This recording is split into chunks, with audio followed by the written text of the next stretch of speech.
Hi everyone, my name is Natasha Westover and welcome to Accounted International. Today I'm joined by my partner in finance, Andrew Kirby, and we're going to be talking about networking. And Andrew and I have talked about this privately and said that all of us have a different and possibly strange relationship with networking, how we did it when we first started, how we do it now as finance directors. And we thought it was worth bringing that conversation to you here so that we can give you some of our tips and also share some of our experiences. But we were talking about, with networking, there's always different reasons why you don't network. And I was saying that one of the things I used to do is I used to procrastinate, and I used to look at a situation and I didn't want to network and I wasn't confident doing it. And so I used to talk myself out of networking, going, I don't need to network. I look around the room, these people aren't important to my network. So I don't need to do it today, and almost like find that excuse not to do it. So instead of going down that route, we thought we'd talk about some practical tips for networking and where you might want to think about starting with it. So Andy, I'm going to hand over to you for your networking tips. What would you say? Thanks, Tash.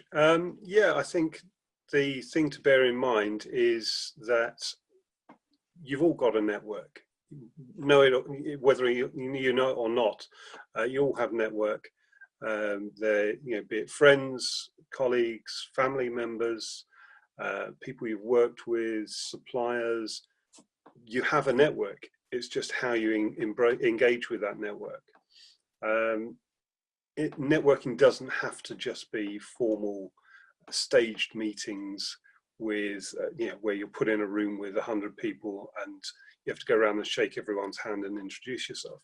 You can quite easily use a family party, for example, to speak to a member of the family or a friend of a family you don't know. I think that is the simplest way of treating networking, is to engage with as many people as possible, find out who they are, what they do, and introduce yourself to them. And then in the background, you can think, well, how does this fit in with my network? How can I utilize that relationship in the future? How might I be useful to them? So I think it's one of those, don't think that you can't network. Everyone can network. If you do find yourself in sort of the formal networking situations, again, just treat it as a social. Just go up, say hello, ask people's names, it's not as difficult as it seems. I think any sort of, you may not have anything in common with somebody, and at that point, it's very easy to sort of lose interest. But plow on, find some common ground, and try very hard to just break down some barriers. What do you say? I mean, you were very honest there. It's when you said it's very easy to lose interest. I think that happens to all of us, but not many people actually say it out loud. Okay, so that's really fun. I would say you're absolutely right. We all have a network, whether we know it or not. So you may as well just spend 10 minutes and think about who your network is. And then I would say start servicing that network.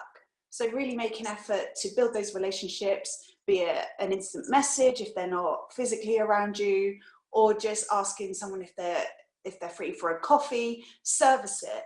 And the reason I say that is because, and I'm sure Andrew and I are so aligned on this. When Andrew and I met over 10 years ago now, must be over 10 years ago, we had very different job titles. We had very different job titles. We were doing way different work in finance.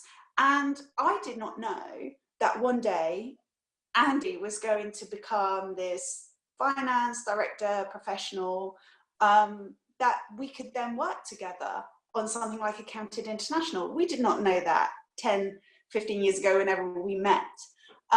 We just knew we were both in finance and we got on well, so we kept in touch. And so we've been able to create something that we really enjoy after that.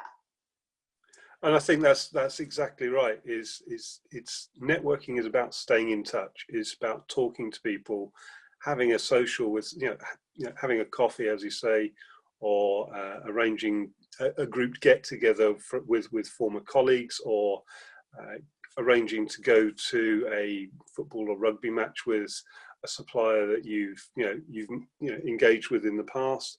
It's doesn't have to be a big stress to get yourself out there and talk to people, find out a bit more about them, because it will help you to work with them day to day. It will also potentially open doors in future. Yeah, absolutely. You just never know who's going to go off and do some really exciting stuff. They might work in a company and you might want a job there and they can introduce you, or they might start their own company, or you might do your own thing and you might need them in future. So you never know where it's going to lead. So I would say start by understanding who your network is, because you've got one, and then servicing that network with coffees, messages, emails, whatever, and then really look around with who else is around you that you haven't built a network with so far. Really start with what's on your doorstep. So go into work, look around the office and think, who have I not spoken to yet? And just do those tiny little things. So you see someone in the kitchen that you haven't spoken to before, that's the time to go and make a cup of tea. And the other thing I would say is, if you're putting off networking because you think, I don't need to know that designer over there, I work in finance, you'll be surprised how often you need a designer in future. But for every 4 emails, when you're about to send the 5th email, think, do I need to send this email, or are they around me, and can I actually go and have a face-to-face conversation with them? That's a nice little check-in point to just get you thinking about, I should maybe stand up from my desk and go somewhere and actually physically talk to someone. What do you think about that, AK? Yeah, absolutely. I can sort of, all I say is I can draw similarities to a role I had before, where I would deliberately park at the far side of the site and walk through various buildings to get to my office. And on the way, you stop, you say hello to someone. It doesn't necessarily need to be somebody that can affect your day-to-day job, but you just say hello, you find out how their day's going, and slowly but surely you build a rapport with everybody in the business. And that, I think, is absolutely key, is just keep in touch. So that's actually one of my favorite AK stories from you, Andrew, because I think it's such a simple but practical idea, and it gets you doing something every day. And consistency really matters when you're trying to build your confidence, but also trying to build the habit, because what we're talking about is putting it off and going, I'll network tomorrow. Absolutely, and it makes you visible. And I think that's the thing, is making yourself visible in the business.